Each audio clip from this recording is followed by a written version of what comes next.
iyong binaglas, hindi ay magka-Diyos o kabayan. Ang kabataan ay balon, lider ng henerasyon. Ang kabataan ay noon, tungkol sa hamon. Ang kabataan ay ngayon, ang tinatanong, itutuloy mo ba ang tradisyon?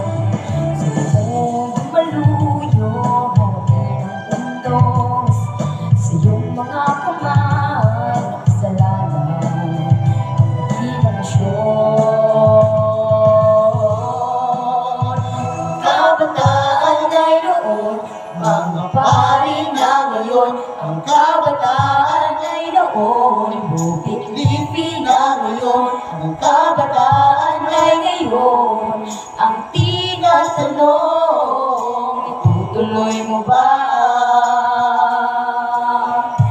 Kabataan ay noon, mga leader na ngayon. Ang kabataan ay noon, yung bayan na ngayon.